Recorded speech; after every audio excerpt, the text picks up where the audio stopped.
Happy Valentine's Day. It is February 14th, 2018, and I am just about in a week, 6 months post-op. I will be going for my round two next week on the 20th.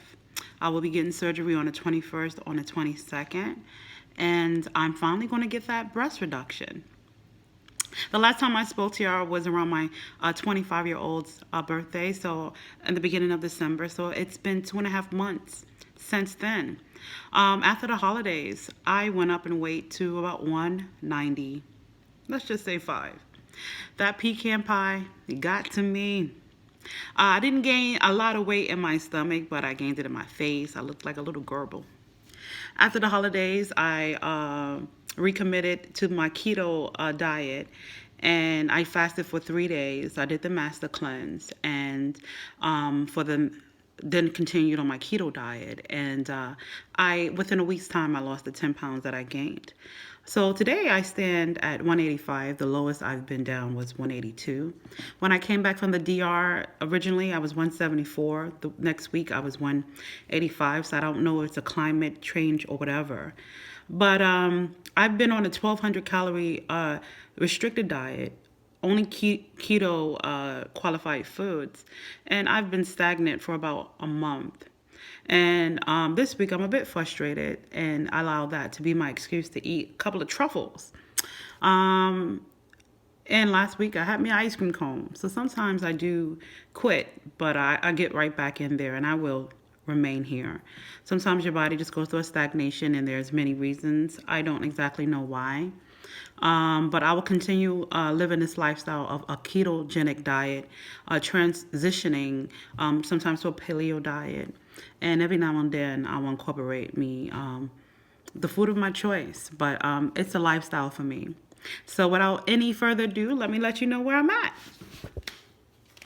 So here I am in my sports bra, in my cute little panties. Son-in-law, if this is too much for you, turn away now. But you done seen it all already, so I love you. He stays attuned. He's one of my YouTubers. And I want to give a shout out to Jerome Baez. Holla. Love you, son. Okay. So here I am.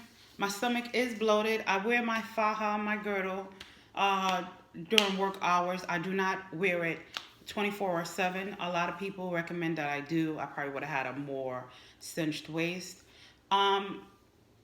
If I had did that, I don't think I would have been successful. I'm not a restricted person. When I go back in for my second round, I will commit to wearing a faja again for 24 hours, 3 months to 6 months. I don't know. It's going to be hot. But had I did it this time around, I don't think, again, I would have been so successful because me and my personality. Yeah, I want results, but I have to be realistic and practical to where I stand now. I also want to real quick touch base with someone who said they would love to have my shape. Or there's a lot of people who would love to have big breasts and a nice sized booty and where I'm at now, and more power to you. That's not where I want to stand. I have bought some halter tops and some shirts that I cannot wait to fit, hopefully. Again, I still wane between being a C or D. I'm leaving it in God's hands and the doctor's.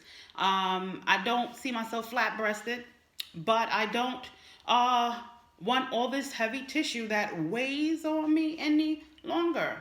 So that's what I opt to do. I'm also might get a little nip and tuck, might get a little sucky suck in here. Why? Why do you need to do that? Because I can. DR, they offer you a great price, and I don't want to be a skinny person. I want to go down to probably around the 150 range. For me to lose these arms and everything, I would have to be 125 according to my 5'2" self chart. I want to be where I'm at without these arms. So that's what I'm going to do. And they might nick and tuck inside the little thigh. Why are you doing that? Because I can and I will. Point blank. Love you. And they might do a little bit more in here. They didn't really get an abdomen up in here when they pull down. So I might in here, and we'll see. I'm going to give you some side shots. Here I am to the front. Here I am to the back. Boom, boom, boom, boom. Here I am to side. How you doing? What else? Any other questions? Things I feel in this surgery. Tightness. I have a girlfriend who works with me, my co-worker in my shop. She's also an LMT, a licensed massage therapist. And she had surgery here in the States. She doesn't remember going through the extremities that I've experienced with this surgery. And that I'm referring to tightness. I still have a lot of scar tissue here. You still feel tightness. I've been doing pure yoga, hot yoga. I did that for about 5 weeks. Oh, I love it. Stretched out, I feel so much better. I can move the skin. This is why all this is loose now. I've never been so happy to have loose this, but it gives me more of a projection of where I'm at. You know, this is loose. This was so tight, you couldn't even pull it. I love that, it was so tight. This is still, I got so much in here, very tight. Here's my scar, guys. Still got my little smile. It went down a lot. I had a lot of information here. It's huge. But it went down so much. It's still swollen here, you see. It's still swollen in these areas. Sometimes I wake up and I can be as small as this. Sometimes not. My scar. I've been doing the technique, massage technique of coarse friction. I don't do it every day. But when I started doing this, immediately this flattened out. It still gets raised in this area. This is my best area. I sleep on this side, away from my husband. You know how a married couple, how we do sometimes. But yeah, this is flat. It goes flat, flat, and then it's raised here. So I still got a lot more work to do, but it's healing. I love it. I look in the mirror every day. Guys, I have my babies at a very young age. Before I was 24, I had all 4 of my children.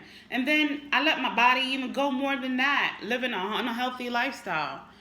I am 41 years old, and I commit to being between my 40s and my 60s, 40s, 50s, and 60s to live life like I did in my teens, 20s, and 30s. And I celebrate. I am so excited. I feel so good. I'm so glad with my decision. I thank God that He allowed it to happen. I don't regret nothing. I am so excited. Me and my husband's going on a cruise. In September, a 2-week cruise to practicing empty nesting at 41 and 40. He'll be 46 by then. Don't let him know I told you. But sorry, babe, I let go your age, but you look good too. Maybe we'll get on here together. I don't know. He's kind of, I don't know. He's not so open, but we'll see. But we're going to practice empty nesting, and we either going to throw one another off the boat or come back. Thank God I can have more babies. I can, but he can't. So thank God. Practicing. This is the life. This is the life I want to live. I want to have 3 vacations a year, one by myself to continue on a journey of, Lord, who am I? One with my husband to rekindle and get a mission for where we're going in life. I want with my whole family to celebrate life. This is what I want to do. I want to live freedom. And being in an obese body, I was robbed and robbed myself of living a life of freedom. I look forward to running. I ran. It was so different because prior surgery, I was running and it was more like a duh. Now I run and I was surprised even with the breastises. I was like, wow. Whoa, you know, even the junk in the trunk, it's not bad. I felt free. I want to live a life of freedom. And that's what I'm experiencing. I mean, God has given me freedom, but if your body is still bondage to so many things, you're being wrong. So I experience freedom all the more. And I'm looking for tomorrow and the tomorrows after that by the choices I make today to live a life of freedom. So guys, without further ado, I say God bless you. I love you and thank you for coming on my journey. And I will holler back at you after I come back, which will be March 2nd. So somewhere within that week, I'll let you know where I'm at. God bless you. You take care. Mwah.